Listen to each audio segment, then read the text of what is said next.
the new Xero Kona. Now, what is the Xero Kona? It's advertised as kind of a moccasin style, but unlike a moccasin, you can't lace it up. You can't tighten it down. It's more of a Croc style than a moccasin style, if you ask me. This is actually more of a slipper than a shoe.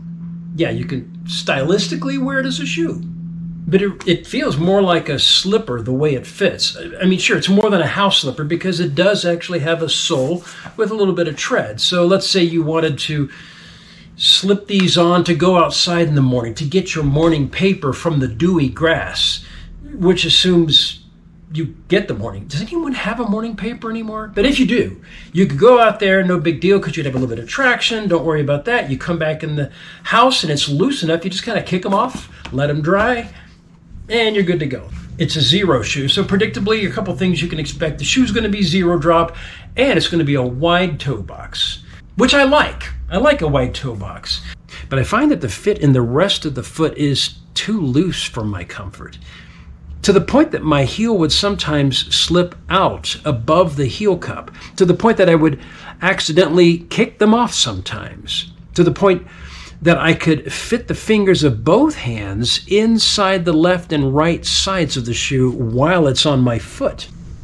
I wish there was a way to cinch these up a little bit, but there's no lacing, no cinching feature.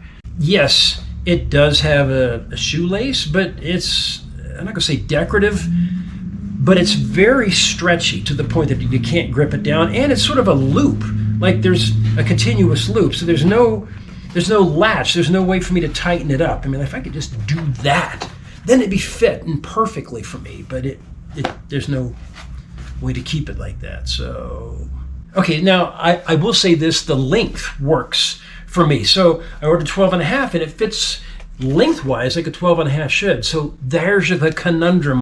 I don't recommend sizing down because then it might be too short. In my size, 12 and a half, it's the right length. It's just that it's wide enough in the middle and back that my foot feels like it's swimming around in there, which is why, again, I'm more to thinking this is like a house slipper. I would use it and plan to use it, however, as a camp shoe.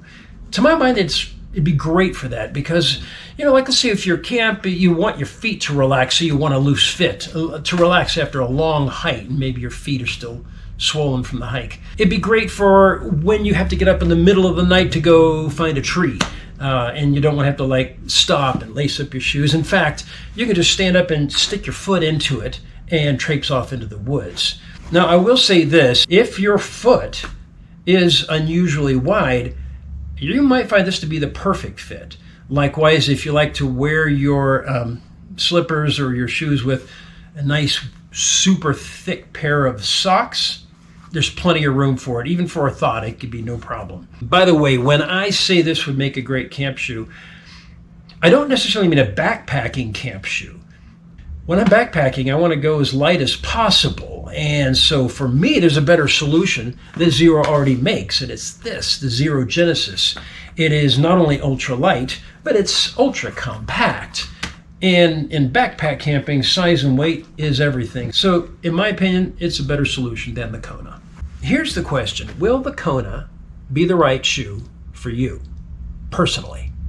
Well, the problem is that's a personal decision. I mean, if you're already a Crocs kind of person, you like that loose fit, the kind of shoe you can kick on, kick off, you're going to love this because it's exactly that, with the same Xero styling you might like, with the zero drop that you obviously like if you're a Xero customer, with the wide toe box that you like if you're a Xero customer. And again, a great house slipper.